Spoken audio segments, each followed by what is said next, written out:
సభాకర్తతో ఉంది పెద్దలు గమనిస్తూ ఈరోజు చాలా గొప్ప రోజు. మీకు అందరికీ తెలుసు, ఈరోజు ఇక్కడ మన సమావేశం మహాత్ముడు రాజశేఖర్ గారి 29 వేడుకలు ఇక్కడ మనం నిర్వహించుకుంటాం.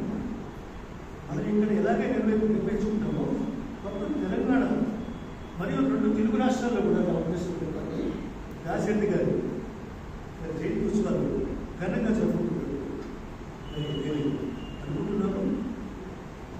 మరి రాజశేఖర్ గారు నిజంగా తెలంగాణ యొక్క వారి గురించి ప్రవేశించారు, వారి గురించి సభా కార్యక్రమంలో విషయాలు మాట్లాడుతున్నాం. ఈ శుభ సందర్భాన్ని పురస్కరించుకొని నిజామాబాద్ పట్టడానికి మరి ఎంతో ఘనకీర్తి తెచ్చినటువంటి 4 మహానుభావులు మరి ఘనంగా సన్మానించుకోవాలని ఉద్దేశించి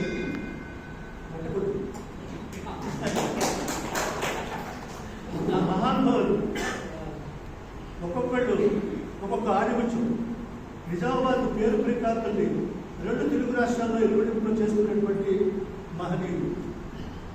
అందులో చిన్న రిక్వెస్ట్, కూర్చుంటే బాగుంటుంది. మొదటి వారు డిబేట్ చేసిన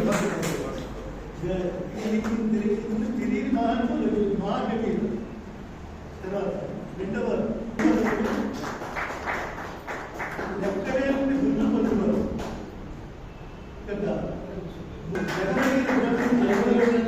దీని గురించి తెలియని వారు ఇంకోసారి ఆయన తెరమేర పోటీ కార్యక్రమాలు నిర్వహించారు. మరి నిజామాబాద్ పట్టణానికి మంచి పేరు పెట్టాలని సంపాదించినటువంటి హిందీలోను తెలుగులోను ఉత్తర పండితున్నారు.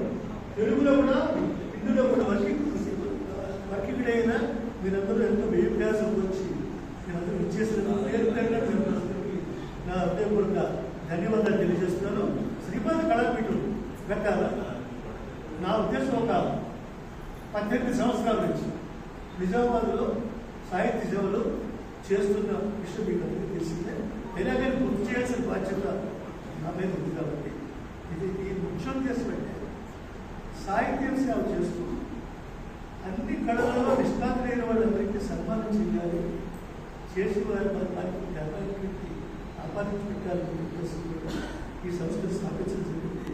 ఈ సంస్థకి ఉపాధ్యక్షులు చంద్రబాబు గారు, తర్వాత అశోక్ శర్మ గారు, ప్రధాన కార్యదర్శి జనరల్ చంద్రశేఖర్ శర్మ గారు, నిర్వాహక కార్యదర్శి చిరంజీవాచార్య. మరి మేము తోచినప్పుడు మేము సన్మానం చేసి సంకల్పించాం. ఏమైనా పెద్దలు మీరందరూ తప్పప్పులుంటే మన్నించవలసిన కోరుతున్నాం.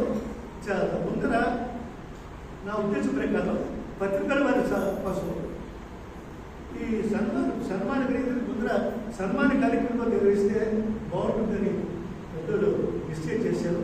అంచేత ఒక్కొక్కరిని వేదికకు తెచ్చి సన్మాన కార్యక్రమం నిర్వహించి మళ్ళీ నలుగురిని కూర్చోబెట్టి కూడా గ్రూపులు తీసుకోవడానికి చేస్తాం. మొట్టమొదట